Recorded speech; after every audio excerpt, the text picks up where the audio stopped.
to start by taking a look at what it is you are questing for. See, my presumption is that in your life, you're looking for, yearning for, wishing for the highest and grandest experience of yourself that it's possible for you to attain. And by that, I don't mean that you find the perfect partner or get the ideal job, live in the nicest place or have the highest income, enjoy the best help, or wind up at the end of the game with the most toys. What I'm talking about is the highest and grandest expression of yourself that it's possible to attain.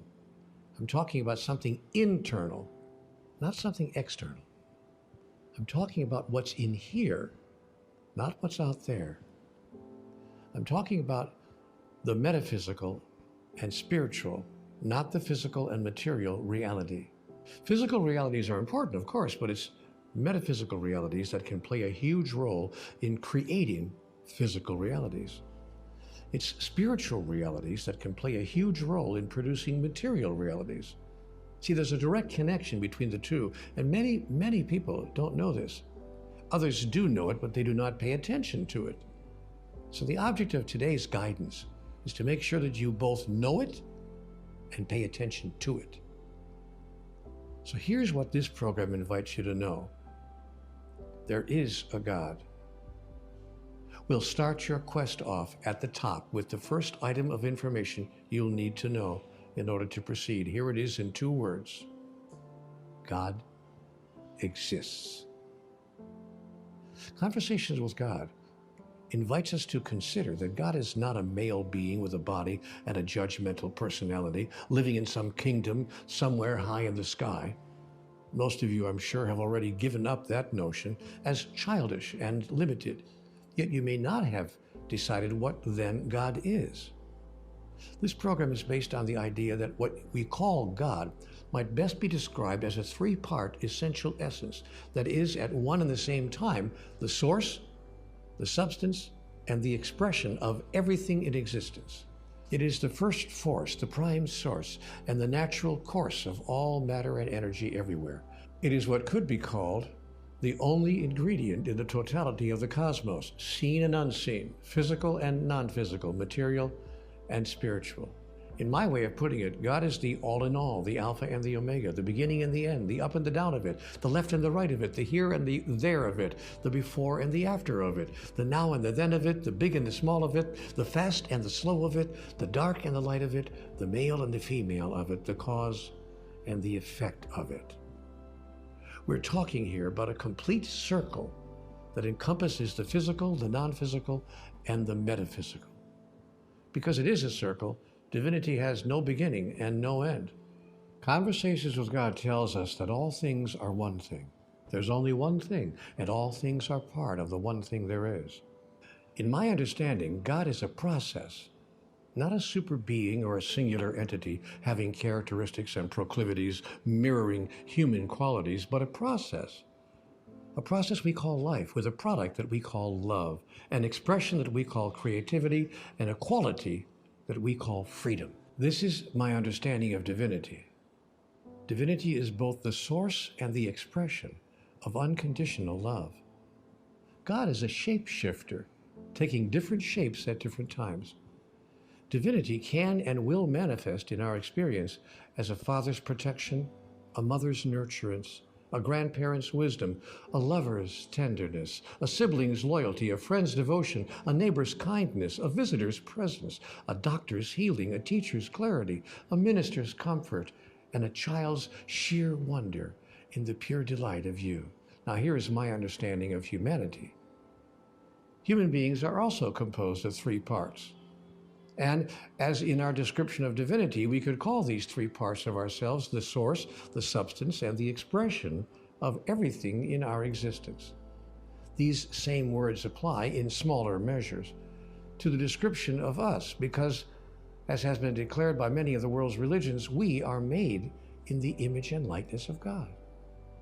Or to put it another way, each of us is an individuation, an expression of God in singular form. We sometimes call the 3 aspects of ourselves body, mind, and spirit. We might also call these 3 parts of us physical, non-physical, and the metaphysical. These facets of us are not found in a straight line configuration, with one starting over here and ending over here, and the next one picking up where the previous one left off. Rather, these elements are annular, that is, they form an energetic circle, and so we, like divinity, have no beginning and no end. We always were, are now, and always will be.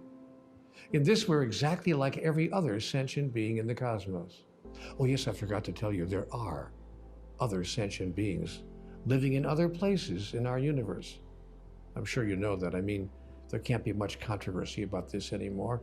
Our explorations of outer space show us that there are billions and billions of stars around which revolve trillions and trillions of planets. And most recently, we've been told by physicists that in fact our universe is not a singular reality, but one of a universe of universes. In other words, we don't live in a universe, we live in a multiverse. So the chances of our being the only intelligent life in this incomprehensibly, unfathomably enormous ultimate reality are 1 in a septicajillion, or to put it another way, impossible. And that is the next piece of information we are given in Conversations with God. We are told that many of the entities living elsewhere are highly evolved beings. Further, we are told in Book 4 of the Conversations with God series that these highly evolved beings are living in a way that is far more advanced, socially, psychologically, and spiritually, than the way most people are living on Earth, and that they are actually helping us move forward in our own evolutionary process. The text of Book 4 then offers us a list of 16 major differences in the behaviors of awakened beings and beings like us, who are living in an unawakened state. That list of 16 differences, forms the basis of this program. I'm going to share that list with you now, so you can have a quick peek at where you'll be going in the days ahead, at the challenges you'll be facing, and the behaviors you'll be embracing if you accept the invitation we'll be placing before you here. Okay? Are you ready? All right. Here are the 16 differences in the behaviors of highly evolved beings and human beings living in an unawakened state. An awakened species sees the unity of all of life and lives into it. Humans in an unawakened state often deny it or ignore it. Number 2, an awakened species tells the truth always. Humans in an unawakened state too often lie, to themselves as well as others. Number 3, an awakened species says one thing and will do what they say. Humans in an unawakened state often say one thing and do another. Number 4, an awakened species, having seen and acknowledged what is so, will always do what works. Humans in an unawakened state often do the opposite. Number 5, an awakened species does not embrace a principle in its civilization that correlates with the concepts that we refer to as justice and punishment.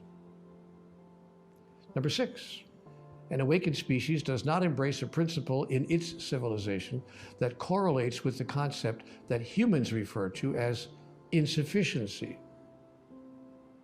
Number 7, an awakened species does not embrace a principle in its civilization that correlates with the concept that humans refer to as ownership. Number 8, an awakened species shares everything with everyone. Humans in an unawakened state often do not, only sharing with others in limited circumstances. Number 9, an awakened species creates a balance between technology and cosmology, between machines and nature. Humans in an unawakened state often do not. Number 10, an awakened species would never, under any circumstances, terminate the current physical expression of another sentient being unless asked directly by that other being to do so.